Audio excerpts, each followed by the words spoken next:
Hola, hola, ¿qué tal? ¿Qué te pareció la primera sesión? Curso taller de determinación correcta de los pagos provisionales del impuesto sobre la renta de las personas morales. Si te gustó, si te está llamando la atención este taller, bueno, recuerda que van a ser 4 sesiones que vamos a ir subiendo gradualmente en esta página, en este canal de YouTube. Si te gusta este contenido, por favor, compártelo con amigos, con empresarios, con contadores, con estudiantes de la carrera de Contaduría Pública, porque estamos seguros que será de mucha utilidad para ellos. Así que, ni más ni más, aquí te dejo la segunda sesión.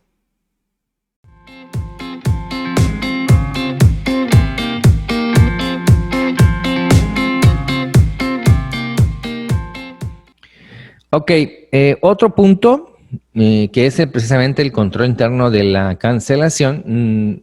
Recordaremos que tiene una mecánica, ¿no? Por decirlo así, tiene una mecánica especial.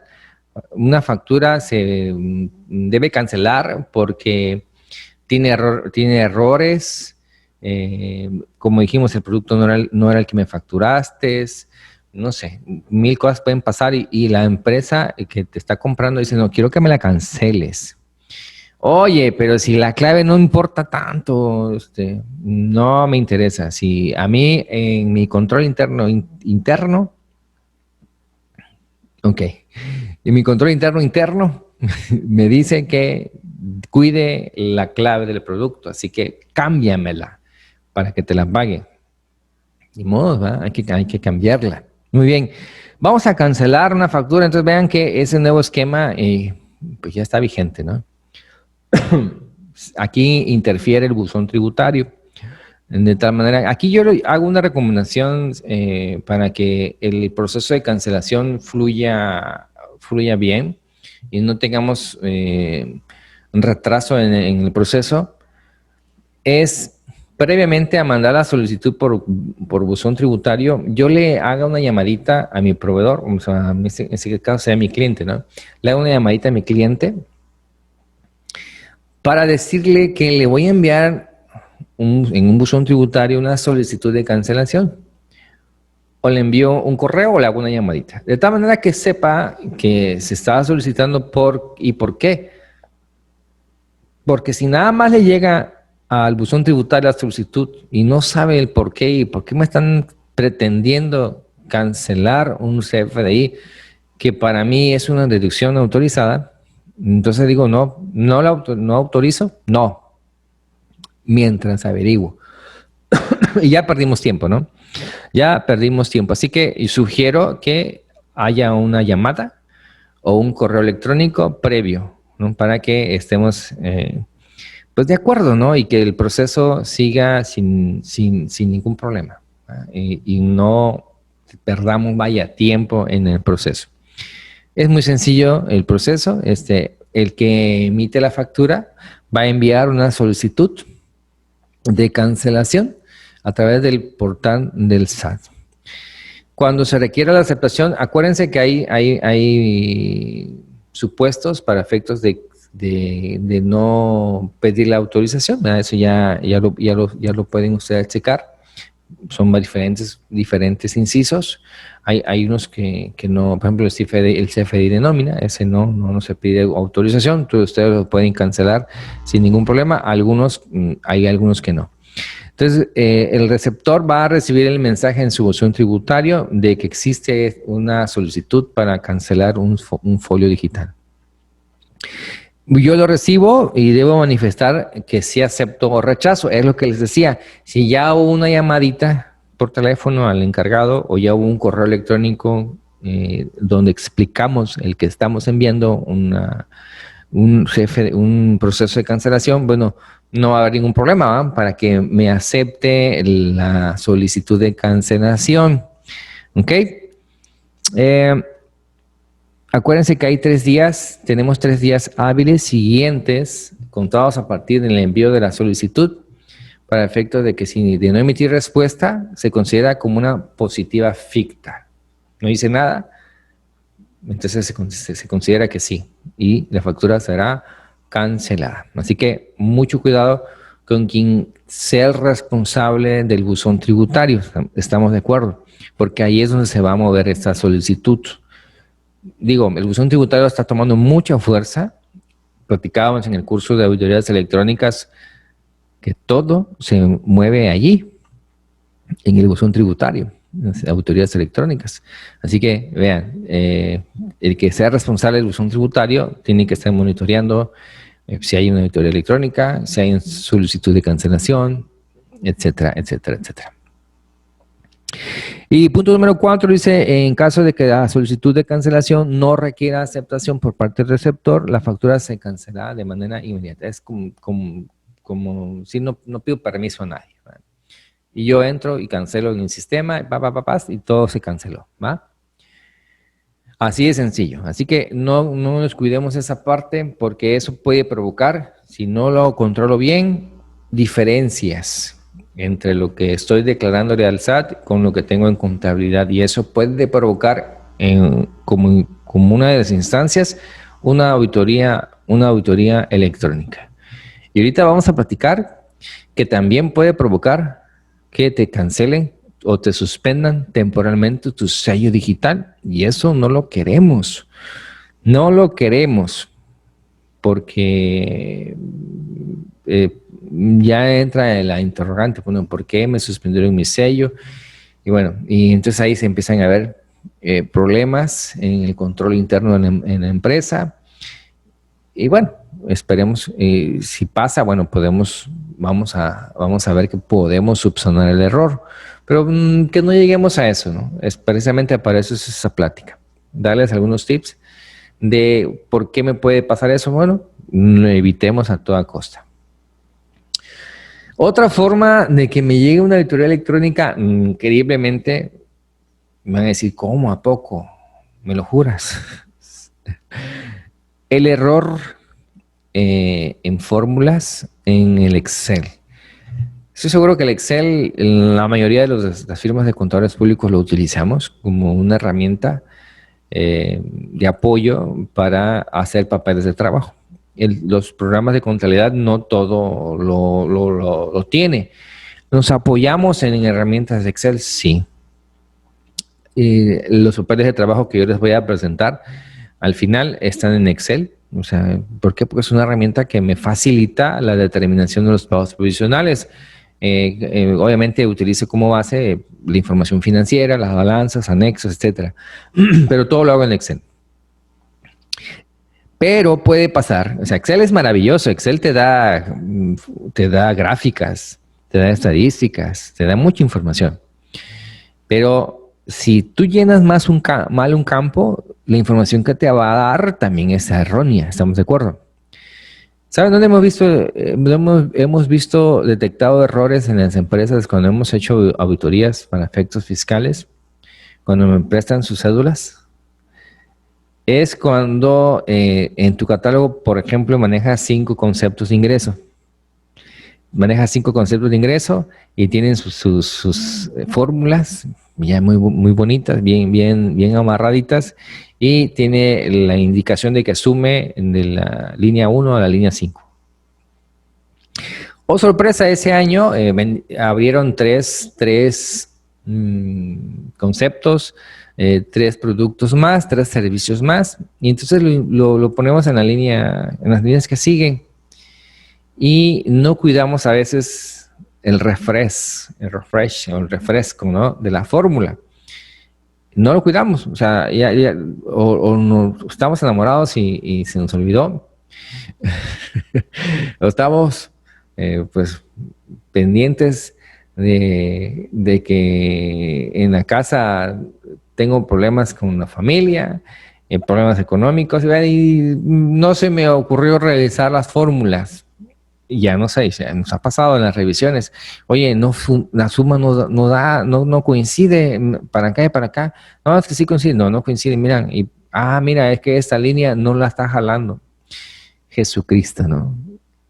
Cuando no jale una línea, pues no jaló un acumulativo. Y si no jaló un acumulativo, el pago provisional se fue mal. Por eso es que hay que hacer cruces. Vamos a ver en las obras que yo tengo. que por todos lados hay cruces para que no, pues me pase eso, ¿verdad? Y me pueda yo percatar de que hay un error en las fórmulas. No tomen de base cédulas que, en mi caso, que yo les voy a enviar mis cédulas, esas cédulas de Excel.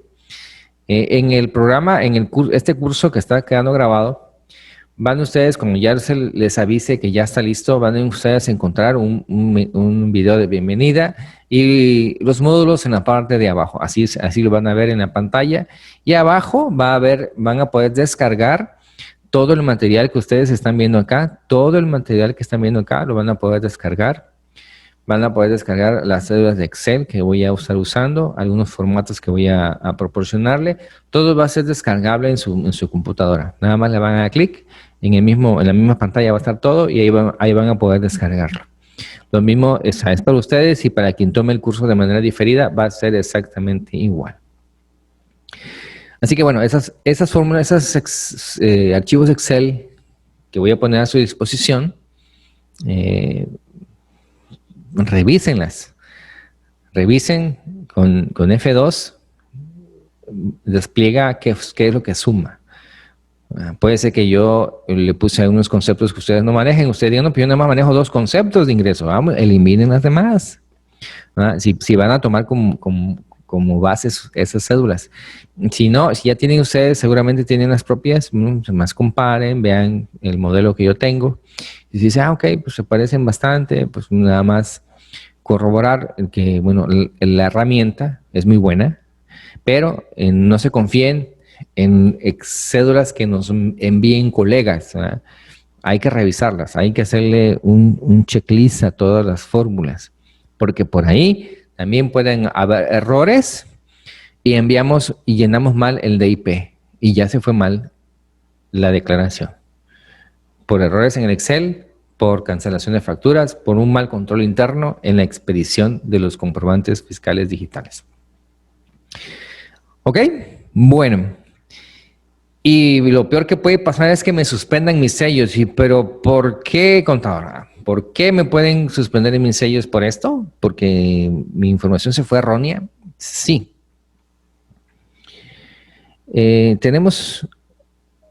Hicimos un webinar hace un mes, creo. Ahí está, en nuestra página, de esto. Hablamos de varios conceptos de suspensión de sellos. Esto es nuevo. Esto es del 2020. Así muy rápido, vamos a platicarlo. En el 2020, una de las reformas fiscales que hubo fue en que ya no te cancelan tu sello digital. Y yo le puse palomita al SAT. ¿Por qué? Porque si te cancelaban tus sellos digitales, ya no servían tus sellos digitales. No sé si ustedes tuvieron esa mala experiencia, ¿no? De que por alguna situación te cancelaban tu sello. Ese sello yo subsanaba, pues lo que me hayan dicho, se subsanaba y dice, bueno, ok, ya se subsanó el por qué te cancelé tus sellos, generan los nuevos. Pero los anteriores no, ya no sirven. 2019. 2020 aparece el artículo 17H bis del Código Fiscal de la Federación, donde me dan diferentes supuestos por cual me pueden suspender temporalmente mis sellos. ¿Por qué temporalmente? Te dan la observación y tú puedes presentar inmediatamente, si ya tienes todo en orden, o al otro día, o el día en que tú presentes, para que el día hábil siguiente te vuelvan a habilitar esos sellos que tú tenías. No te los cancelan. Tienen una suspensión temporal. Y eso para mí fue muy bueno. Pero obvio, debo tener todo en orden. Si la autoridad, por ejemplo, detecta, en este caso la fracción 7, que es lo que estamos hablando ahorita, de los errores que puedo yo mismo provocar por un mal control interno en mi administración y expediciones FDIs, vean, dice, es una causa de suspensión de sellos digitales, la fracción 7. Detecten que el ingreso declarado en el DIP, así como el impuesto retenido manifestado en las declaraciones provisionales, retenciones definitivas o anuales, no concuerden, hasta lo pusimos remarcadito, no concuerden con los señalados en los CFDIs, expedientes, documentos o base de datos que tengan la autoridad fiscal. A ver, ¿y cómo es que no pueden concordar? O sea, ¿cómo es que no concuerdan? Ya dijimos, errores en la cancelación de CFDIs. No se cancelaron. Imagínense el ejemplo que pusimos, ese de 500,000. No se canceló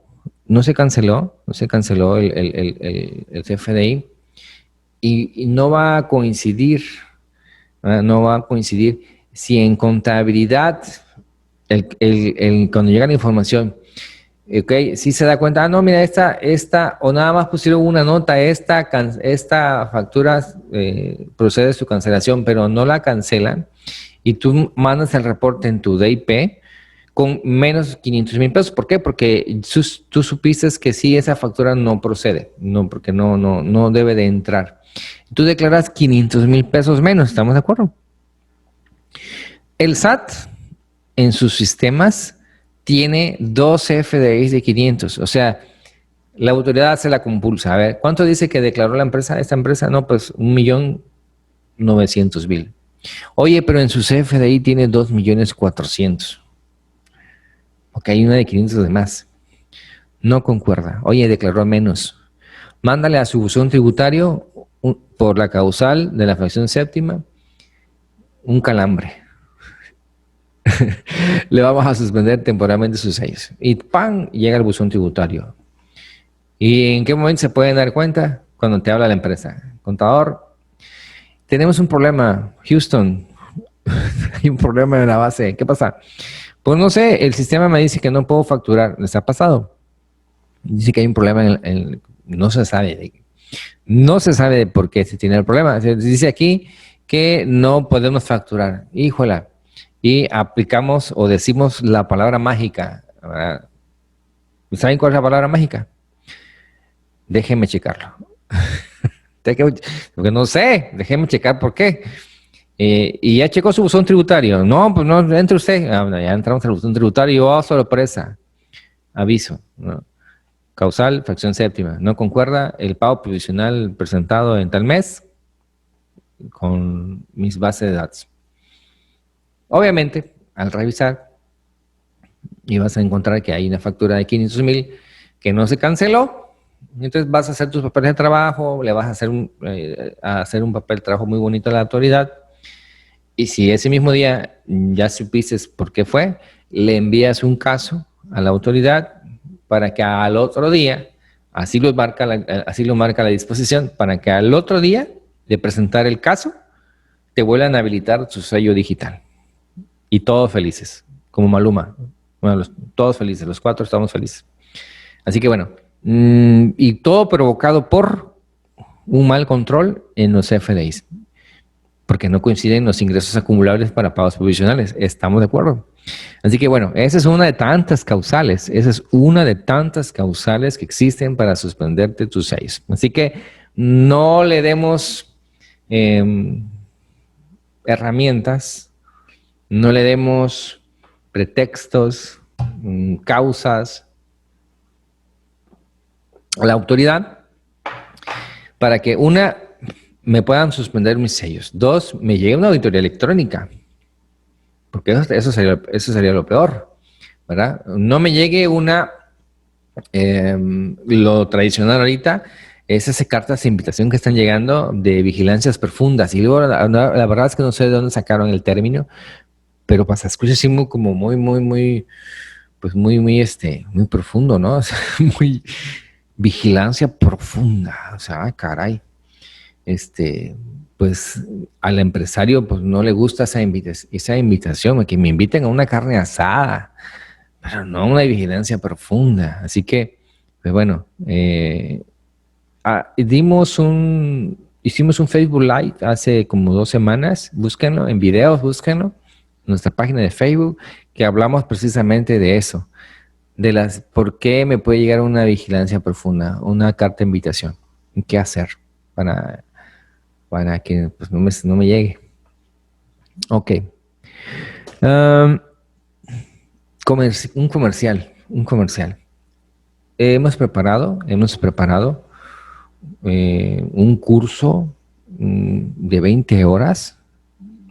Y van a decir, ¿cuántas? 20 horas, un curso de 20 horas, donde yo les voy a transmitir toda mi experiencia de cómo realizar una auditoría para efectos fiscales en su empresa o a la empresa que patrocina sus servicios, cédulas, bueno, todo lo que conlleva hacer una auditoría buscando movimientos atípicos, cómo revisar la cuenta de gastos, cómo revisar la cuenta de deudores.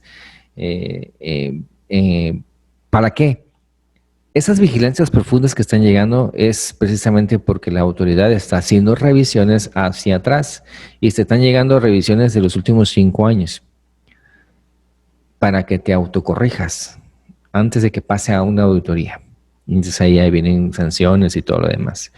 Entonces yo les voy a dar un taller de 20 horas donde ustedes van a tener todas las herramientas para que ustedes practiquen y hagan esas revisiones antes que lo haga el SAT. Y estemos en condiciones de ver qué es lo que nos falta. Porque puede ser que falten algunos elementos para poder presentar bien una deducción autorizada. Digo, todo esto es nuevo, pero el procedimiento, sí lo puedo aplicar hacia atrás, el SAT lo aplica hacia atrás, así que esas auditorías, cartas de invitación de vigilancias profundas, ¿las podemos evitar? Sí, nosotros nos adelantamos y precisamente por eso vamos a dar un taller de 20 horas, 5 módulos, va a empezar en noviembre, va a estar muy bueno. Toda mi experiencia como auditor va a ser para ustedes. Todo, así que cédulas, tips, formatos, memoran, todo lo que yo hago, se los voy a proporcionar para que ustedes lo puedan trasladar a sus clientes. Digo, si yo les hiciera una auditoría, el importe de honorarios no representa nada en relación a lo que pueden invertir en este curso taller y ustedes lo pueden replicar y aprovechar al máximo. Muy bien, comentarios hasta aquí, porque ya vamos a entrar a analizar la esencia en fundamentos legales de la determinación de pagos provisionales. ¿Todo bien hasta aquí? Muy bien, cualquier comentario, ya saben que aquí estamos atendiendo el chat. Veo que a puras caritas felices. Excelente. Muy bien. Título 2 de la Ley del Impuesto sobre la Renta, artículo 14, pagos provisionales mensuales. Ese es el artículo que nos rige. Ese es el artículo a estudiar. Y ese es el que vamos a analizar de principio a fin. Muy bien. Y dice tal cual. Los contribuyentes efectuarán, estamos en el capítulo de personas morales, ¿sí? Efectuarán pagos provisionales mensuales a cuenta del impuesto del ejercicio. Acuérdense que es provisional, porque estamos anticipando un ISR en la declaración anual. Esto es importante enfatizarlo, porque vamos a llegar a un tema también más adelantito con relación a un coeficiente de utilidad muy alto, en que yo puedo, a partir del segundo semestre, decirle a la autoridad, y más ahora con la contingencia del COVID, que mis ingresos no van a ser los mismos que el año pasado. De tal manera que proyecto que mis pagos provisionales van a ser en exceso. No tengo ahorita, puede ser, tanto flujo para estar haciendo pagos provisionales a una utilidad que no va a ser real. Y me va a salir un saldo a favor en mi declaración anual. ¿Para qué quiero un saldo a favor en mi declaración anual? Mejor que no se pague. Tenemos una opción de solicitar una disminución de los pagos provisionales, sí, y está en ley. Vamos a verlo, vamos a ver el proceso, qué papeles de trabajo debo de hacer, qué formatos debo de llenar y ver los beneficios que esto puede tener. Y sobre todo, externarlo a nuestro cliente, y el cliente pues va a poner una carita feliz. O sea, caray, mi contadorazo me está haciendo pagar menos pagos provisionales. ¿Por qué? En base a estadísticas, presupuestos, etcétera. Lo vamos a ver. Lo comenté porque aquí el artículo me menciona que son a cuenta del impuesto del ejercicio. Así que por eso se llaman provisionales. ¿En qué fecha? A más tardar el día 17 del mes inmediato posterior al que corresponda el pago. Por ejemplo, estamos en septiembre, en el mes de agosto, que ahorita ya venció. Agosto se debe haber pagado el 17 de septiembre. Hay días adicionales de conformidad con su RFC, sus dígitos. En regla miscelánea me dice, ¿sabes qué? Tienes algunos días más para poder cumplir con esta obligación. Muy bien. Hasta ahí creo que todo está muy transparente. Ok, conforme a las siguientes bases. Ok, a ver, ¿cómo va a estar esto de las siguientes bases? Aquí, ahí está, se estaba acabando la pila, pero la mía sigue intacta. Conforme a las siguientes bases. Muy bien. Fracción primera. Vienen diferentes elementos que me van a servir para los efectos de determinar pagos provisionales. Aquí viene el primero. Tenemos que calcular un coeficiente de utilidad. ¿Qué es eso? Este coeficiente de utilidad me va a dar una pauta financiera, por decirlo así, de cuáles fueron mis utilidades en el año anterior o en el último año que hubo alguna utilidad fiscal. De manera que me va a dar un factor para los efectos de estar realizando pagos provisionales en este ejercicio en base a lo que ya pasó en el pasado. Vamos a ver que es un factor que financieramente lo podemos decir que son porcentajes, ¿no? Son porcentajes que aplicamos a los ingresos reales que estamos teniendo en este ejercicio 2020. Bueno, este coeficiente de utilidad debe corresponder al último ejercicio de 12 meses por el que hubiera o debió haberse presentado la declaración.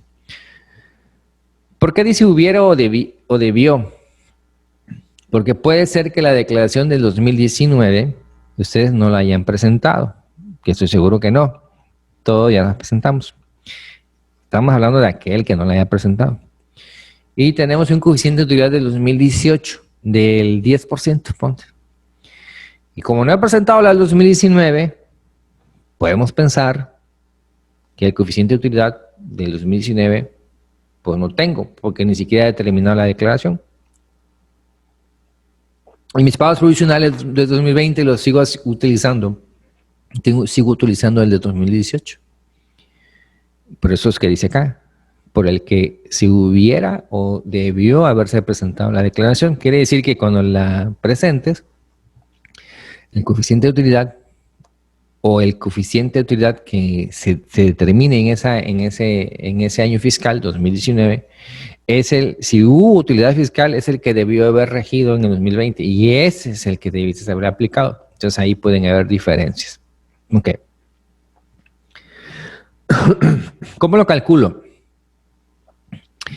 Para este efecto, la utilidad fiscal del ejercicio, ya estamos hablando de términos, utilidad fiscal, por el que se calcula el coeficiente, se va a dividir entre los ingresos nominales del mismo ejercicio. Vamos a pensar 2019. En 2019 yo determino utilidad fiscal, es decir, vamos a pensar que sí hubo utilidad fiscal y debo de identificar entonces mis ingresos nominales. Allá van son tres términos los que estamos hablando ahorita. Coeficiente de utilidad, ingresos nominales y utilidad fiscal. La utilidad fiscal no es más que mis ingresos acumulables menos deducciones autorizadas, menos mis pérdidas, menos PTU. Tengo una utilidad fiscal, un resultado fiscal ahí. ¿Ok?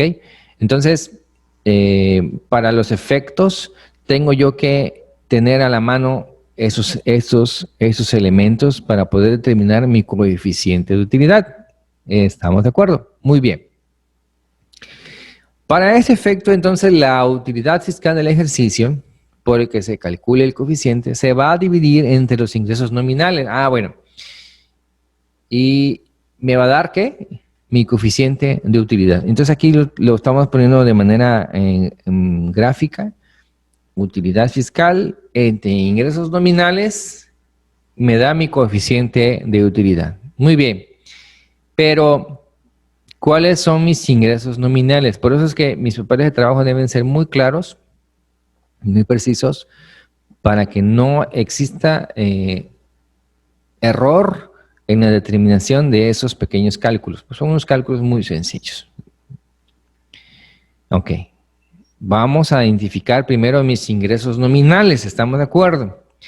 Y en el párrafo tercero de la ley del impuesto de la renta, en su artículo 14, me dice, los ingresos nominales, a que se refiere este artículo, van a ser los ingresos acumulables. Ah, ok.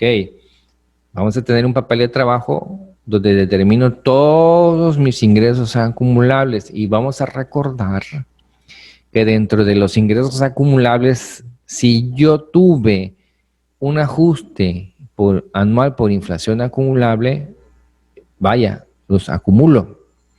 Son parte de mis ingresos acumulables. Y la ley me dice, ok, esos no. Ese concepto no lo vamos a tomar en cuenta para el cálculo. Entonces tengo que hacer una resta sencilla. A mis ingresos acumulables, a los que pongo yo en el capítulo de ingresos acumulables, yo le tengo que restar el ajuste anual por inflación acumulable para que me determine solamente mis ingresos nominales, ¿ok? Creo que ahí no hay ningún problema. ¿Va? ¿Dudas hasta aquí? Algo muy sencillo. En mis ingresos acumulables yo le resto el ajuste anual por inflación acumulable y ya tengo mis ingresos nominales. Ok, ya como de manera de repaso, ¿qué es lo que acumulo? El artículo 16 en su fracción primera me dice, las personas morales que residen en el país acumularán, y vean, y se lo puse con una flechita, porque más adelante vamos a ver algunos conceptos que precisamente me dan a entender una obligación. Acuérdense que las disposiciones en las leyes son de aplicación estricta, en conformidad con el Código Fiscal de la Federación, donde si establece una obligación, es una obligación, y los que establece una opción, será una opción. Siempre hay que estar leyendo muy bien los conceptos, donde hay comas, para que interpretemos lo mejor posible la disposición fiscal. Acumularán la totalidad de los ingresos en efectivo, es decir, llegaron a pagarte en efectivo, es acumulable. Oye, te llegó a pagar con la camioneta, porque ahorita con el COVID no hay flujo, pero te quiero pagar. No está en la camioneta. En servicio. ¿Cómo en servicio? ¿Sabes qué? Te quiero pagar, pero no hay flujo. Pero mi empresa que se dedica a mantenimiento de aires acondicionados te puede dar a mantenimiento a tus climas. Y ahí intercambiamos servicio. Te pago con servicio. Ah, que también se acumula.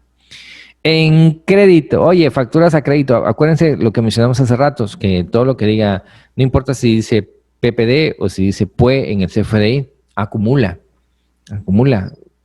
Crédito contado se acumula. Y a mí me encanta ese último párrafo, o esas últimas frases, o de cualquier otro tipo. O sea, lo que caiga, lo que se vaya sumando y afecte el patrimonio de la empresa, va a ser un ingreso acumulable. Excelente. Y al final me hace la aclaración, el ajuste anual por inflación acumulable es el ingreso que obtienen los contribuyentes por la disminución real de sus deudas. ¿Ok? Ese es un cálculo que se hace por aparte. Muy bien. ¿Hasta acá algún comentario? ¿Todo bien? Excelente. Muy bien. Entonces, ¿cómo determino entonces la utilidad fiscal para el pago provisional? Ese fue un pequeño preámbulo para efectos del cálculo. Ok. En la fracción segunda del 14, no estamos saliendo, o sea, seguimos en la ley del ISR. Dice, la utilidad fiscal para el pago provisional, vamos a determinarlo de la siguiente manera. Vamos a multiplicar el coeficiente de utilidad. Ya platicamos de cómo se obtiene. Acuérdense que hay que tener a la mano mis ingresos acumulables, mis ingresos nominales, y para tener mis ingresos nominales debo tener también el dato del ajuste anual por inflación acumulable, si es que hubo, porque pudo haber habido ajuste anual por inflación deducible. ¿Estamos de acuerdo? O sea, si no hay, pues no hay. Vamos a multiplicar el coeficiente de utilidad por los ingresos nominales correspondientes al periodo comprendido desde el inicio del ejercicio hasta el último día del mes a que se refiere el pago. Es decir, son acumulativos, por eso es que los pagos son provisionales, porque como vamos acumulando todo, le vamos restando los provisionales del mes anterior.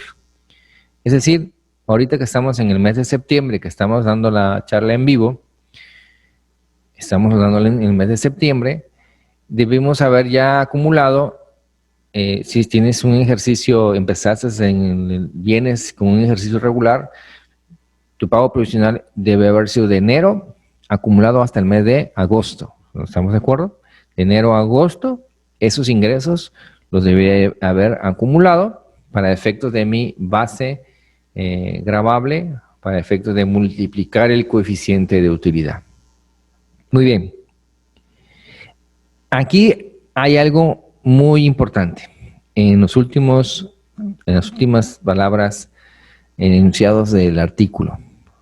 Vamos a ver qué opinan ustedes. Pero aquí hay una pregunta. Dice, cuando me pagan una factura con servicio, debo hacer la factura correspondiente con método de pago en servicio. Es correcto, para que quede muy claro cómo se pagó, cómo fue la forma en que me pagó. Y todos felices y todo transparente, tanto para la autoridad como para mí. ¿Ok? Acuérdense que hay un catálogo, hay las formas de pago, hay un catálogo, y ahí depende cómo es que me estén pagando, yo debo de ubicar la clave, y es la clave que yo le debería de poner para esa información. Acuérdense que toda esa información llega al SAT. Y mientras más transparente, mientras más claro le llegue esta información, créame que el SAT no te va a molestar, no va a voltearte, porque dice, no, pues esta empresa, ¿para qué la vamos a ver si sus pagos provisionales lo llevan muy bien, sus declaraciones anuales, sus informativas, todo transparente, no hay forma de voltearla a ver. Creo que seguramente ustedes han experimentado eso, que en sus contribuyentes pues no lo voltean a ver porque pues van cumpliendo. Una empresa cumplidora, el SAT no chista en ellas. Seguramente lo han experimentado con sus clientes. Muy bien. Decía, vean lo último, y aquí hay que tener mucho cuidado porque puede ser, les adelanto, puede ser que tengan pago de PTU. Acuérdense que el pago de la PTU es una obligación patronal. Tenemos colaboradores, hay un PTU que hay que pagar sobre las utilidades. ¿Estamos de acuerdo? Muy bien. Si sí tenemos pago de PTU en este año 2020, igual costó mucho pagarla, pero si hubo, se pagó. Acuérdense que hubo ahí se movió, ¿no? La fecha de vencimiento. Pero bueno, pagamos el PTU. Sí existió. Por eso es que a mí me llama la atención las últimas dos líneas. Dice, y, en su caso, se disminuirán los siguientes conceptos. Para mí, mi humilde opinión, me está diciendo, oye, si es que tienes estos conceptos, se los tienes que disminuir. O sea, yo veo acá que no me está permitiendo una opción, que no sé qué opinen ustedes. No lo puso tal cual porque puede ser que no en todos los casos tengamos los supuestos que me va a marcar. Por eso dice y, en su caso, esa partecita es lo que a mí me dispone o me está indicando. Y Si es que tienes estos supuestos, disminúyelos de tu cálculo. La palabra se disminuirán para mí es un imperativo, es de hazlo. Si lo tienes, hazlo.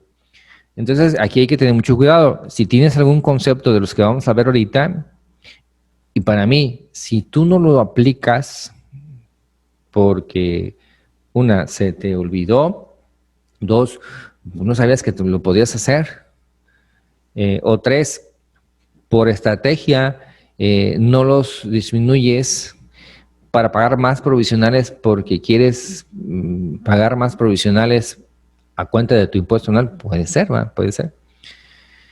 Creo que el pago provisional no estaría elaborado de manera correcta.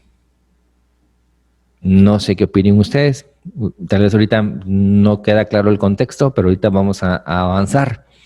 Ok, me regreso tantito. Para determinar la utilidad fiscal, dice, yo voy a multiplicar mis ingresos nominales por un coeficiente de utilidad. Y luego dice, a lo que te dé, en su caso, es decir, si tienes, vas a disminuir los siguientes conceptos. Muy bien. Antes de entrar a ese punto, vamos a hacer un pequeño paréntesis con relación al coeficiente de utilidad. Y a veces ahí también podemos tener algunos errores. ¿Cómo determino yo mi coeficiente de utilidad? Bueno, ¿hasta cuántos décimos, centésimos, 10 milésimos o hasta cuánto llevo de ocupar? El formato te lo pide. Bueno, el artículo 17A, párrafo 10º o párrafo 10 del Código Fiscal de la Federación dice, cuando de conformidad con las disposiciones fiscales se deban realizar operaciones aritméticas, como el coeficiente, con el fin de determinar factores o proporciones, las mismas deberán calcularse hasta el 10 milésimo. Oh, voilà, aquí me está diciendo entonces hasta cuántos dígitos debo ocupar para el coeficiente. Si el coeficiente me da 0.01546, se toma el 0.054. En ninguna parte de la ley me dice que lo tenga que redondear. Y ahorita me están mirando así como, ¿a poco? Si ustedes toman tal cual el factor que les dan en el Excel, si es que ocupan las cédulas de Excel, y lo mandan a sus cédulas de pagos provisionales tal cual, puede ser que por el volumen de ingresos haya variación si ustedes nada más toman hasta los 10 milésimos. Y eso, en una revisión, por esas simples diferencias, la autoridad puede decir que están determinados los pagos provisionales de manera incorrecta. Y va una sanción. No recuerdo la sanción, pero pónganle número. Por 12. Y vas a decir, ¿qué? ¿Me van a sancionar por eso? Sí. La respuesta es sí, y lo he visto. Error en la determinación de los pagos provisionales. Por eso, el énfasis que les estoy haciendo, bueno, aquí ese es uno, no sé si ustedes cuidan eso, espero que sí. No tomen tal cual el cálculo del Excel, porque puede que les esté redondeando el cálculo y obviamente si tienen incluso una diferencia, me van a decir, contador, no me exagere, no sea usted exagerado. No soy exagerado. He visto estas actuaciones tal cual. Si hay una diferencia de 1 peso en la determinación del pago provisional, ¿no está determinado correctamente y procede una sanción? Sí. Así que esto puede provocar diferencias de pesos, sí. Una cantidad multiplicada por 0.1546 en lugar de 0.054 no da lo mismo. No da lo mismo. ¿Qué opinan? ¿Cómo lo hacen ustedes? ¿Tal cual lo jalan del Excel y lo mandan al provisional? ¿Cómo lo hacen? Igual ahí me dejan en el comentario, ahorita lo checamos, ¿no? Ok, ese fue un pequeño paréntesis con relación al coeficiente de utilidad. Bueno, seguimos. Regresamos al concepto. Entonces, vean, yo sigo platicando sobre la Si tienes los siguientes conceptos, los tienes que disminuir, porque si no, para mí están determinados los provisionales de manera incorrecta. ¿Ok? Bueno, sigo. Los ingresos nominales serán desde el inicio del ejercicio hasta el último día del mes, es decir, enero-agosto. Estamos en septiembre, ya debimos haber presentado el pago del mes de agosto, que venció el 17 de septiembre, más los días adicionales dependiendo de tu RFC. Ok. Como puse ahí en la gráfica, enero, febrero, marzo, abril, tiene que haber un acumulativo. Yo lo puedo acumular en mi Excel, claro, yo voy a llevar ahí mis acumulativos, lo vamos a ver al final, en las tabulas que yo uso, y los tengo que ir corroborando con una balanza de comprobación, ¿estamos de acuerdo? Para eso tenemos los reportes financieros, los reportes de contabilidad, mis anexos de catálogo. Deben ir corroborándose con mi cédula de Excel. De tal manera que incluso poniéndole marcas, algún tipo de marca de que se corroboró con la balanza de comprobación. No estamos haciendo un trabajo de auditoría, pero si esto lo hacemos así tal cual, créanme que vamos a tener una contabilidad, una determinación correcta de pagos provisionales, porque estamos corroborando por todos lados. ¿Ok? Muy bien. Y sigo con la palabra se disminuirán, es decir, me está dando algo imperativo de hazlo, no si quieres. O sea, eso es mi punto de vista. Se disminuirán. ¿Qué es lo que voy a disminuir? Bueno, ahorita lo vamos a ver. Entonces, de tal manera que cómo queda la estructura del pago provisional en una primera instancia. Ingresos nominales del periodo por el coeficiente de utilidad. Ya vimos que hasta 10 milésimos, ¿estamos de acuerdo? Cuatro dígitos nada más. Eso me va a dar la utilidad fiscal del periodo. Hasta ahí llevamos la primera parte del cálculo para hacer mis pagos provisionales. Ingresos nominales, ya vimos cuáles son, por el coeficiente de utilidad. Ya vimos cómo lo determino. Igual a utilidad fiscal del periodo. Muy bien. Ahora, ¿qué es lo que yo le puedo disminuir? O le debo disminuir. Por eso lo puse así. Desde mi punto de vista es una obligación de hacerlo. Porque dice y, coma, en su caso, se disminuirán. Ya, vamos a regresar tantito para que vean. Y, en su caso, se disminuirán. O sea, no me está diciendo podrá. Por eso es que hay que tener mucho cuidado aquí. Si tienen esos conceptos y no los aplicaron, desde mi punto de vista, es un pago provisional determinado de manera incorrecta. Muy bien. ¿Qué es lo que entonces le debo de disminuir? Inciso A, el PTU. Esta opción, que no es opción, para mí es una obligación, esta obligación de disminuirlo, antes estaba en reglas misceláneas, no sé si recuerdan, estaba como una facilidad en reglas misceláneas. Ya lo incursionaron en contexto de ley y ya lo subieron a ley. Me dice entonces que yo puedo, más dicho, yo debo disminuir la PTU que haya yo pagado en partes iguales. ¿Cómo en partes iguales? Ok, ahí está. El citado monto de la PTU se deberá disminuir, ahí está, ahí es donde me enfatiza, se deberá disminuir por partes iguales en los pagos provisionales correspondientes a los meses de mayo a diciembre del ejercicio fiscal. ¿Cómo la ven? ¿Cómo la ven desde ahí? A ver, dice acá una pregunta. Si el ejercicio 2019 fue el primer ejercicio de 12 meses, sí, claro, laborado es cero, o sea, no tienes coeficiente, no tienes ingresos, esa es la pregunta. O sea, para tener cero, el punto 000, quiere decir que no hubo ingresos, ¿no? Entonces no hay coeficiente.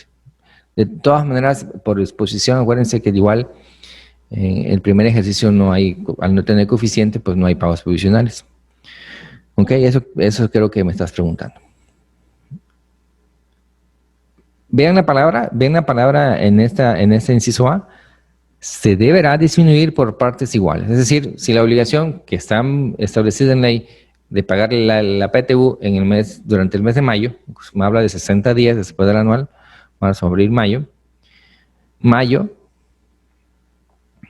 divido la PTU es enero, febrero, marzo, abril, entre 8, ¿no? Yo dividiría la PTU entre 8 y eso es la parte proporcional que yo puedo disminuir de la PTU por mes en cada pago provisional. En mayo, un mes, en junio, el importe de 2 meses y así sucesivamente hasta llegar a diciembre y entonces en diciembre ya disminuyó todo. Ahí también en el Excel hice una pequeña fórmula para que lo vean más adelante. Aquí vuelven a comentar, no, si en 2019 solo se... Ok, comentan acá que si el coeficiente de utilidad viene del 2019 y nada más se constituyó de septiembre a diciembre del 2019, obviamente con esos datos vamos a calcular los coeficientes de utilidad. ¿Estamos de acuerdo? O sea, el ejercicio puede ser irregular, pero no por eso quiere decir que no hay coeficiente de utilidad. Sí hay, sí existe. Nada más que con la información de esos meses, ¿ok? Perfecto. Muy bien. Muy bien, entonces, la PTU, desde mi punto de vista, el artículo 14 me dice, si tienes PTU, disminúyelo. No me está dando opción. Me dice, y, coma, en su caso, coma, se disminuirán los siguientes conceptos. Primero, el PTU que hayas pagado, de manera proporcional. O sea, para mí es imperativo de que debo disminuirlo. ¿Ok? Ok. Me sigue diciendo, esta disminución a que se refiere ese inciso, lo vamos a realizar en los pagos provisionales del ejercicio de manera acumulativa. Es lo que les había dicho. En el mes de mayo sería el primer mes, o sea, el importe dividido entre 8, eso es lo de un mes. Y así sucesivamente, como vayan pasando los meses, como también voy acumulando el ingreso, también iré acumulando la parte proporcional que le corresponda a la PTU por el número de meses que vayan transcurriendo a partir del mes de mayo. De tal manera que cuando llegue diciembre, si son 150,000 pesos, en diciembre yo deberé disminuir 150,000 pesos en el pago provisional del mes de diciembre. ¿Ok? Hasta aquí todo bien. ¿Cómo ven esta parte? ¿No? O sea, tengamos mucho cuidado en esos conceptos, porque para mí es una obligación. Si tengo PTU pagado, me está diciendo, y, coma, en su caso, disminúyelo. Y pueden pasar esas tres cosas. No lo disminuí porque nunca supe. 2, por estrategia. O 3, porque pues no quise. Tan sencillo como eso, ¿no? Así que, pues bueno, mucho cuidado. Seguimos. A esta utilidad fiscal, ¿qué más le debo disminuir? Acuérdense, ya, para mí es una obligación. La PTU, ¿ok? Que marca que debe ser pagada 60 días después del anual, abril o mayo. 150,000 de PTU, la pagué en mayo, entre 8, 18,750 mensuales. ¿Ok?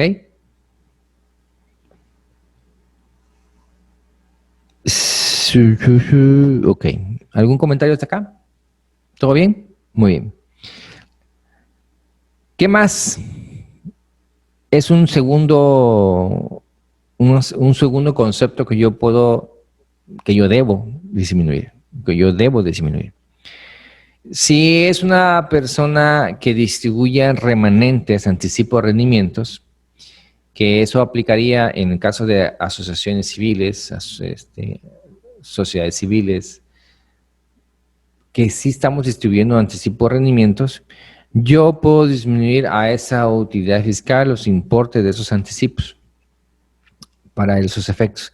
De tal manera que estas empresas, una sociedad civil, si mis utilidades las estamos distribuyendo entre los que somos parte de la sociedad, pues vamos a ver que el cálculo normalmente debería ser cero, si yo estoy distribuyendo las utilidades. De tal manera que por un lado me sale utilidad, me sale un coeficiente alto, me sale un coeficiente a pagar por los ingresos, por lo que yo estoy determinando, pero yo al restarle a esa utilidad los remanentes que estoy pagando, pues me tiene que dar cero. No quiere decir que tenga a favor ni nada. Simplemente el cálculo me da cero. Por 30%, pues cero. Por eso es que este tipo de sociedades es muy... pues hay que buscarle ahí los beneficios para efectos de que pues, los provisionales se van yendo, igual no se va en el provisional de ISR, pero se va vía retención. ¿Estamos de acuerdo? Al momento de hacer esa distribución de anticipo de rendimiento, yo lo tengo que timbrar vía nómina, como asimilados a salarios. Y ese asimilado a salario pues tiene un ISR. O sea, no se va tal vez como un pago provisional, porque lo mato con el pago, pero sí se va vía retención salarios. Pero bueno, es una forma muy buena de ver el beneficio de ese tipo de empresas. Entonces llevamos dos conceptos, el PTU y remanentes distribuibles, ¿ok? Llevamos dos. Es lo que estamos mencionando acá. Esos anticipos que obtengan los miembros de estas sociedades son muy interesantes, ¿no? Son muy interesantes porque provoco que pues, no pague pagos provisionales. Bueno, si es que distribuyó las utilidades tal cual, no debería tener base para el pago de impuestos. Pues ahí, muy interesante. ¿Y qué más? Las pérdidas fiscales. Es el tercer elemento. La pérdida fiscal de ejercicios anteriores pendiente de aplicar contra utilidades fiscales. Y aquí hacen el énfasis, sin perjuicio de disminuir dicha pérdida de la utilidad fiscal del ejercicio. ¿Qué quiere decir eso? Sin perjuicio de disminuir dicha pérdida de la utilidad del ejercicio. Es decir, únicamente lo utilizamos para comparar si al disminuirlo tengo base para el pago del impuesto o la base que me salga para el pago provisional.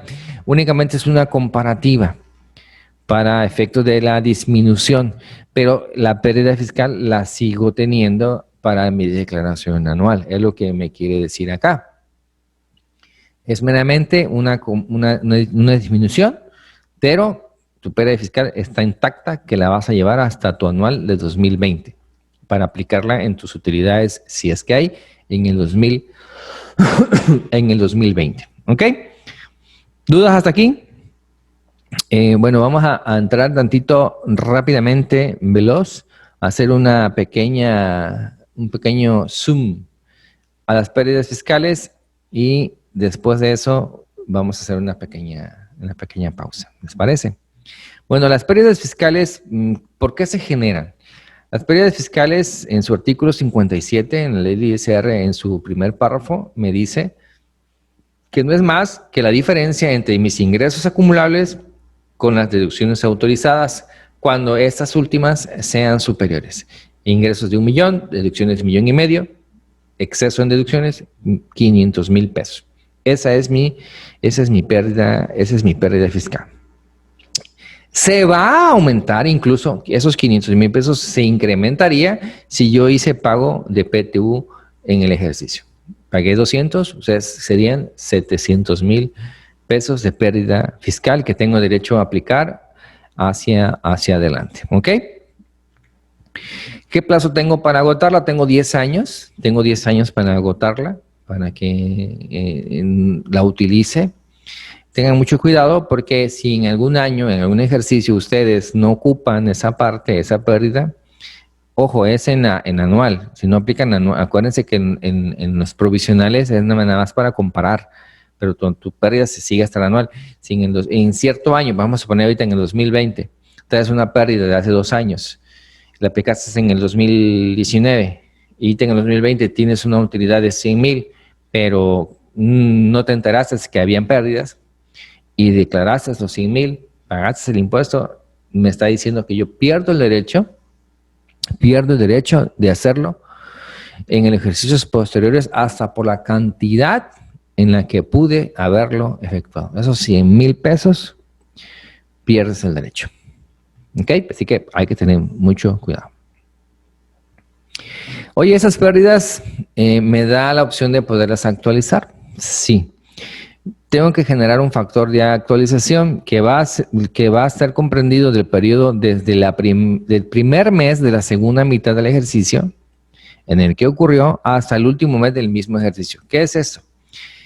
Pérdida de 2019, por ejemplo, último mes del ejercicio, diciembre de 2019, entre el primer mes de la segunda mitad del ejercicio, pensando en que fue un ejercicio, así como lo preguntaba la contadora, aquí hablaba de un ejercicio regular, en este caso, para que sea julio, tiene que ser un ejercicio regular de enero a diciembre. Primera mitad, enero, junio, julio, diciembre, segunda mitad, primer mes de la segunda mitad, julio. Entonces aquí viene mi primer factor de actualización. Diciembre de 2019 entre julio del 2019 y ahí tengo un factor de actualización. Hay un segundo momento de actualización, sí. Y me sigue diciendo el cuarto párrafo del 57. Esta pérdida fiscal de ejercicios anteriores ya actualizada, ya hicimos una primera actualización, pendiente de aplicar, se actualizará multiplicándola por un factor de actualización que va a comprender desde el mes en que se actualizó por última vez y hasta el último mes de la primera mitad del ejercicio en que se aplicará. Ahora es al revés, dice el último mes de la primera mitad. Vamos a ver, poner 2020, estamos en el 2020, si la vamos a aplicar, dice aquí tendría una segunda actualización. Junio del 2020 entre diciembre del 2019. Ahí tendríamos una segunda actualización. ¿Y qué pasa si mi ejercicio es irregular, como lo comentaba la contadora Norma? Si mi ejercicio es irregular, es decir, inició actividades en agosto. Estamos hablando, aquí lo estamos viendo gráficamente, agosto, septiembre, octubre, noviembre y diciembre. Son 5 meses. No hay mitad perfecta. ¿Estamos de acuerdo? Porque hay agosto, septiembre, 2 meses, octubre, noviembre, 2 meses. La mitad podría decir que es octubre, pero el 15 de octubre. Pero no puede ser así. Entonces, me dice la disposición, cuando sea impar el número de meses, vamos a considerar como primer mes de la segunda mitad el mes inmediato posterior al que corresponde la mitad de ejercicio. Es decir, la mitad sería octubre, y dice la disposición, sería el mes posterior, es decir, noviembre. ¿Ok? Vamos a dividir diciembre entre noviembre. ¿Va? Y ahí tenemos ya una segunda actualización con un ejercicio irregular. Comentario.